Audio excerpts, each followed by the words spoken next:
Hello, good people. Welcome to English Easy here. Today's story is about a big lie and kindness. Let's begin the story now. My name is Martha Collins.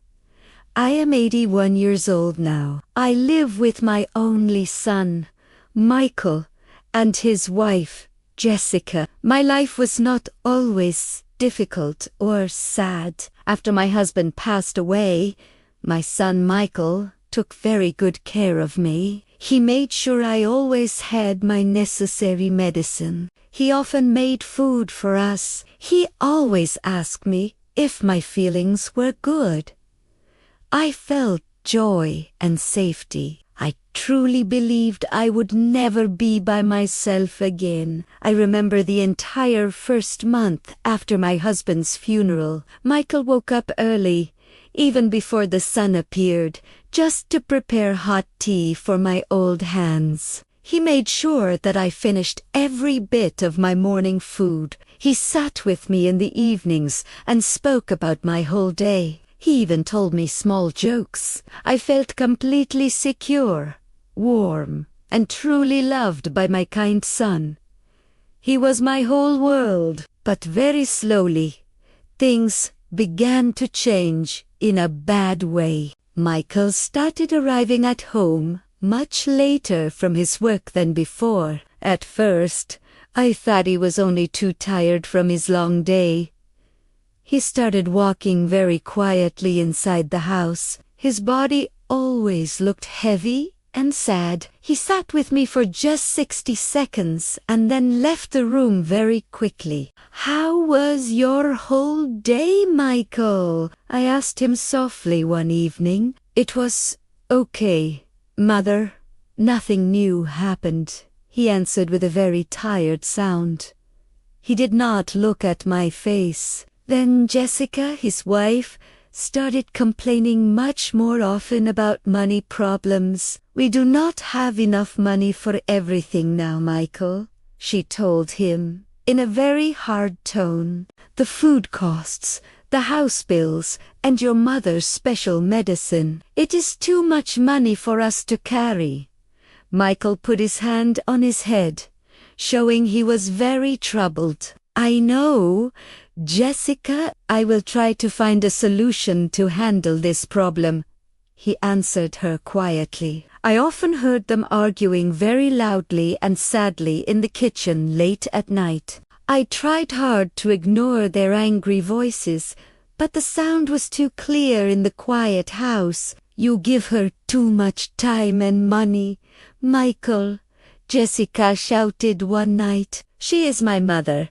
I cannot leave her alone in the world," Michael strongly replied, but his voice was weaker than before. "I am not talking to you, Michael," Jessica yelled back with anger. "I am talking about the real debts and the reality of our life." I held my soft blanket tightly to my chest and kept completely silent in my dark room. I did not want to be a heavy problem for my family. My heart started beating faster every time they argued. Some nights I just lay awake in my bed, listening to their angry words and quick, heavy walking outside my door. The house slowly began to feel colder and much quieter than before. Even the light in the house seemed weaker. Days moved slowly, like heavy stones. Jessica spoke less and less to me. When she talked, it was only to give a harsh order or to make a bitter complaint about the heating. Michael completely stopped asking about my day.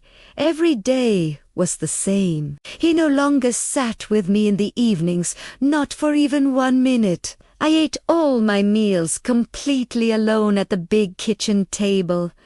The silence of the house made the food feel cold. My old hands started to tremble badly when I tried to lift my cup of tea. Some mornings, I tried to pour the hot tea, but my hand shook violently, and the hot liquid went onto the clean table. Jessica sighed loudly from the kitchen, showing her great frustration with me. I instantly froze. hoping she did not see the spill.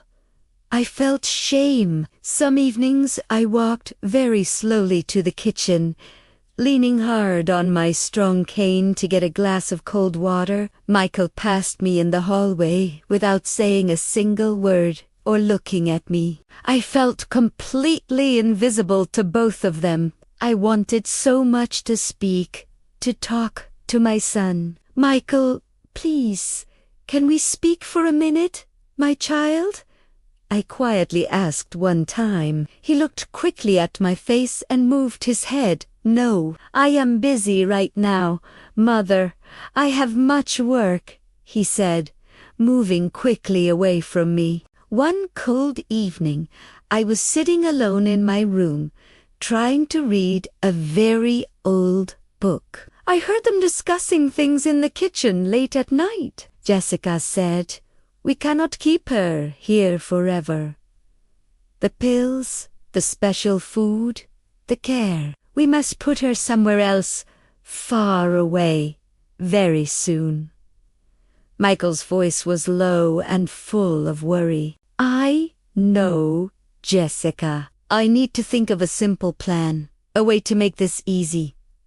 My heart instantly dropped very low inside my chest. A deep, cold fear spread through my whole body like a bad sickness. Could they truly take me outside and leave me alone? I wanted to shout, "No, don't do this." But I stayed completely silent. I remembered when Michael was a small boy and held my hand in the park. I remembered his gentle words from the past. "He will not allow this bad thing to happen. He is my kind son. He will surely protect me," I thought, trying to hold on to my old trust. I stayed completely quiet. I trusted him fully, even when my mind told me no. Life became much harder every day. Jessica gave me my plate of food and said nothing to me. She showed anger if I dropped any small thing on the floor. Michael completely stopped offering me any support to stand up. My legs felt very weak and heavy, like stones. I needed strong help just to rise from my chair. Some mornings I truly could not walk to the bathroom without having to hold the walls for support. One terrible morning, I could not get up from the bed at all. A high fever burned hot inside my head. I called softly, "Water, please. I need water." But no one came to help me for a long time. The hours felt like days. When Michael finally entered my room, he looked stressed, angry, and very restless. He quickly gave me a small amount of cold water. Jessica stood right behind him, silent and looking very cold, with her arms crossed. That night, I heard them arguing loudly again, right outside my bedroom door. "We cannot waste any more money on doctors or medicine," Jessica screamed. "Tomorrow, we must take her away." I instantly understood the true, sad meaning of her angry words. My heart instantly broke into 1,000 small pieces. I was far too weak from the fever to speak or move my body to run. The next cold night, Michael Jenlin helped me walk very slowly to the car. I was wearing a thick brown sweater and dark blue pants for the ride. The sweater was old and thin, not enough for the cold. He said, "Mother, we are going for a long drive. You will feel much better after we go out of the city." I desperately wanted to believe his final words. I trusted him completely, even in that moment. The car drove very, very far away, passing streets and houses that I knew well. The world outside the window quickly became dark and unknown. The car drove for many hours without speaking. Finally, the car stopped in a silent, completely empty place. I could not see very much outside the window. The place smelt like cold earth and wet leaves. Jessica said, "Let us get out of the car now, quickly." Michael helped me slowly out of the car and placed my body on the hard, cold ground. My weak legs could not move at all. My breath came out heavy and fast. He quickly put a thin, small blanket over my body, but did not look into my eyes or my face. I whispered weakly, "Michael, please, my son, don't leave me." He gave no answer, no sound at all. They both went quickly back to the car and closed the doors. The sound of the car engine grew smaller and smaller, moving away very fast. The engine's sound moved away until it completely disappeared into the cold silence. I was left completely alone on the cold ground. The night air was very sharp and cold. My whole body shook violently under the small, thin blanket they left. I tried hard to shout for help, but my voice was too small and weak from the fever. My old hands trembled greatly when I tried to move my body or sit up. I stayed awake and scared through the whole long, cold night. The ground felt hard and rough against my back. The air was dark and getting colder. I heard only the sad sound of small insects and the wind moving high through the dark trees. In the very early morning, when the sky was turning a light gray, I suddenly heard heavy footsteps nearby. A man's kind voice called out, "Ma'am, are you all right here? I see you on the ground." I slowly opened my eyes. A tall, strong man named Brian bent over my face. He quickly gave me water from his own bottle. He took out his phone.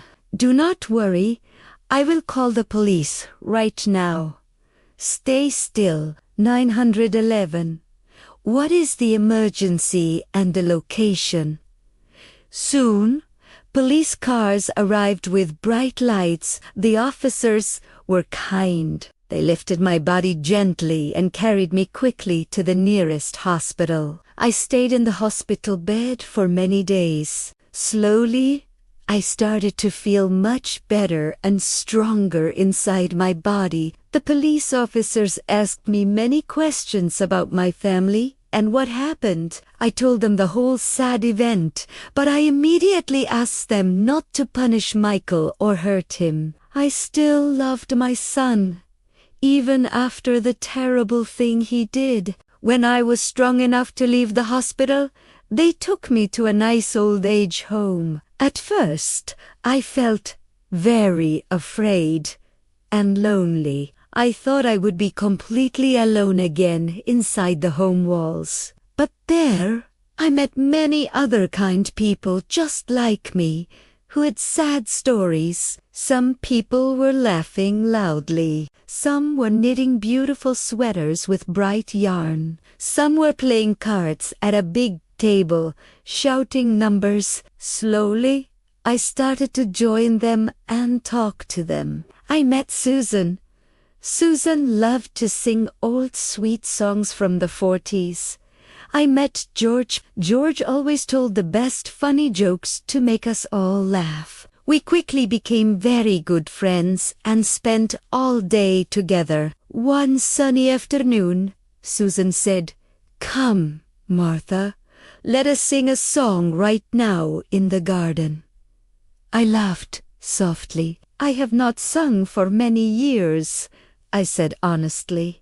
"Then today we sing." She smiled with bright joy. I sang the song with them. My heart instantly felt warm, light, and very happy inside my chest. I felt truly alive again for the first time in many years. I walked slowly through the sunny, green garden, feeling the warm sun on my old face. I talked to my new friends, shared my life stories, and laughed quietly with them every day. For the first time in many years, I felt that I truly belonged somewhere safe. Sometimes, I still think about Michael and his wife, Jessica. I still pray for him every night before I sleep. A mother's kind heart never stops loving her child, even after bad things happen. But I have completely stopped waiting for him to come back home to me. In this beautiful new home,